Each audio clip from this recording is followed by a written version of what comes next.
Most service-based CEOs don't struggle because they lack skill. What I see more often is something quieter than that.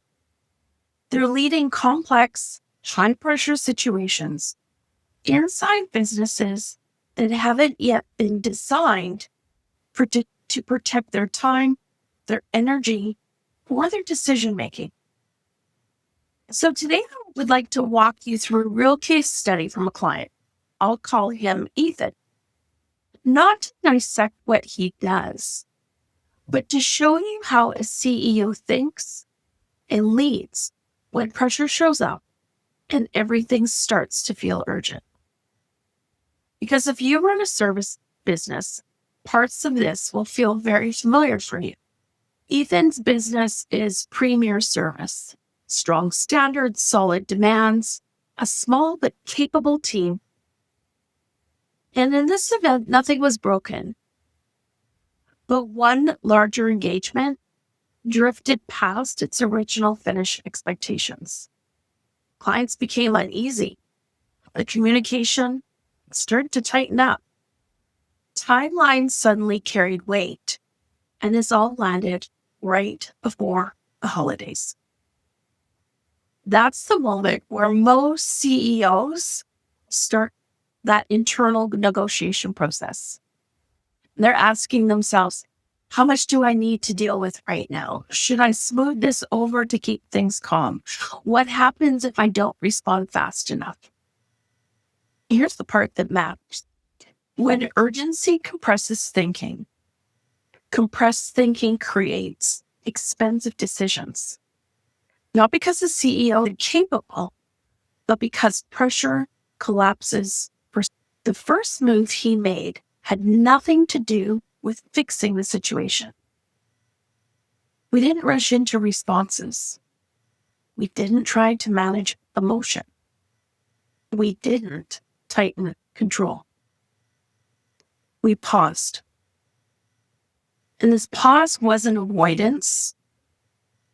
It was actually stepping into leadership. Because when CEOs respond emotionally, one of three things tend to happen. They over-explain, they over-promise, or they under-protect themselves. So instead, we created space to separate facts from feelings, urgency from importance, and leadership from reaction. That space is where Ethan's clarity returned. And once clarity is back, the real issue now becomes visible. The situation wasn't really about one client. It revealed a pattern.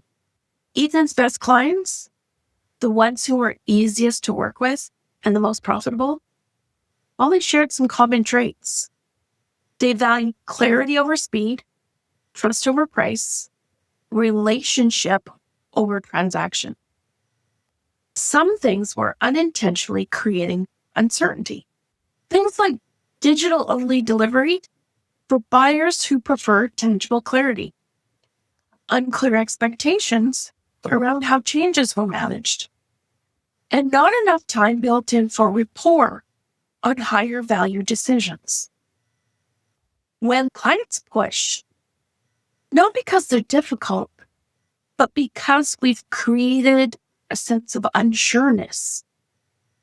Urgency is often a symptom of uncertainty. So we didn't sell harder. We actually took this opportunity to install clarity. And when we did that, three things changed. First, the proposal experience wasn't just pricing, but we included visuals, scope explanation, clear expectations around changes, and a simple map showing how decisions happened. Second, trust building delivery, walking clients through proposals, slowing down the higher value decisions, using checklists to confirm understanding, and documenting the decisions clearly.